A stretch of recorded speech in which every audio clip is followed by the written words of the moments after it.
Well, Chase, how are they going to do it? How are the Cincinnati Bengals going to pay all their guys? They've been so public, so out with how they want to do this. Jamar Chase is their priority. I've been told that they are committed to getting a Tee Higgins deal done.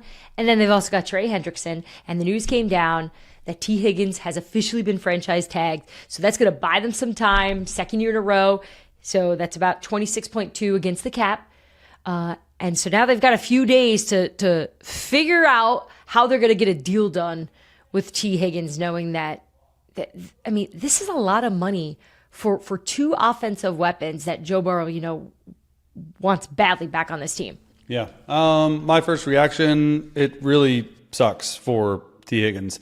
And let me just explain why it sucks. It doesn't suck that he's going to make $26 million. Everyone's like, he's $26 million. I just want to make sure people understand out there what the franchise tag is. It's a way to keep players away from getting to free agency. So Tee Higgins obviously played on the franchise tag last year. Hopefully for him, he doesn't play on it this year because the goal of playing is getting to free agency. So now Tee Higgins is going into his 6th year and is yet to hit free agency, because if he hits free agency, he's going to get $30 million a year. Say it's a 4-year, $120 million deal with 90 guaranteed. He's got $27 million guaranteed here. And it's just, this is a bigger conversation, which we can have later on when we don't have anything to talk about the franchise tag. Players hate it, although it only affects 6 to 7 guys a year. So you're not going to collectively bargain to get rid of it because it only affects that many people. But if I'm Tee Higgins right now, I'm not happy. You're mad because you haven't had a chance to hit free agency, and it hasn't appeared that this team is really willing to give him the money that he wants, right? Because Jamar Chase has been made the priority.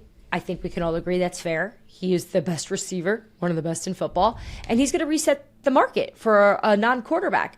An offer's been made to Jamar Chase. They're still far apart on this, though. So it seems like nothing is ever easy when it comes to these contracts. Why is it always so far apart? Why can't everyone just meet in the middle? There's always drama around all these deals when it seems just so obvious you want this guy and you know he's going to be expensive, so pay him. Yeah, the Jamar thing to me, the first time I've heard it, you saying that they're far apart. I don't know how you can be far apart because you should have paid him last year. Then all he does is go out earn like the 5th or 6th Triple Crown ever. Okay, he's a Triple Crown winner. He's one of the, if not the best receivers in all of football.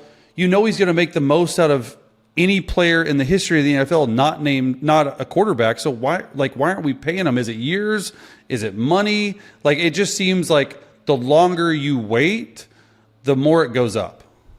Exactly. And they're just really, really top heavy at this point, and when you talk to people around the league about the Bengals situation, because a lot of people were watching this like, how are they going to pay these guys? How is this going to work out? There were some people who felt that they should just let T walk. Just let T hit free agency, go get a second receiver somewhere, pay Jamar, bring Trey Hendrickson, or at least extend Trey Hendrickson. They've got 6 picks in this upcoming draft. So I just, in terms of overall team building, I'm curious about the philosophy there too. I'm not saying I disagree with what they're doing, but they're spending a lot of money. It's top heavy on offense here when their biggest problem last year was clearly on defense. Yeah. Sorry, there are currently yardmen outside my Hello, yardmen. Working. What do you think? They're working hard. Yeah. What do you guys think about Tee Higgins and Jamar Chase? My thing is, I would have been a part of the group that probably was like, hey, the Bengals cannot afford Tee Higgins, because I think Tee Higgins is a great player.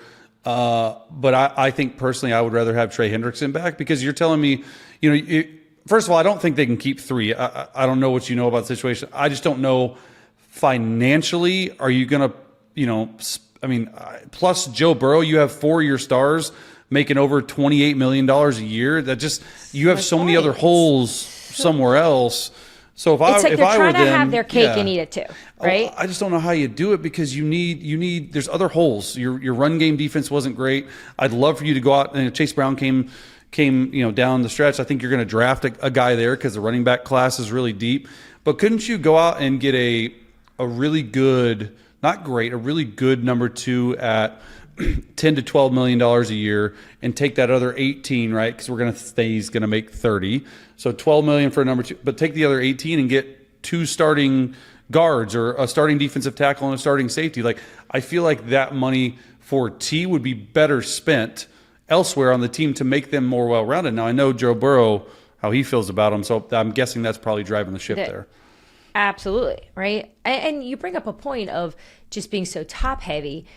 It then has effects on all these other needs that this team have and extensions for other players, right? So, you have like a stud corner, like Taylor Britt, right? Good corner. Yeah. Year 4. Do you want to keep him? Yeah. But this could be tough to do now, right? So, they may be able to find ways to do all this, but I just think overall the team building here, I just have some concerns of how they're going to be able to move forward. Maybe Joe Burrow is going to be real happy, but Joe Burrow's ultimate happiness is going to be winning a Super Bowl, and you can't do that with just paying your star weapons. You're going to need more. Well, and we've never really seen this happen before, and we've talked about this before with the Micah Parsons Dallas thing and CD and Dak. There's really never been there has never been a situation in NFL history where a team is paying 3 guys more than $30+ million a year. Now, T, is he going to get 30 from, since he'd probably have to take a deal a little less than that, but that's a real possibility if T hits the open market. And I think that's probably why T's saying, like, man, like, just sign me or let me go to free agency. That's the most frustrating thing about this whole situation. Sure sounds like we got a lot of hamstring issues coming up this summer. Looking forward to that. Oh, Bengals fans are going to love that comment.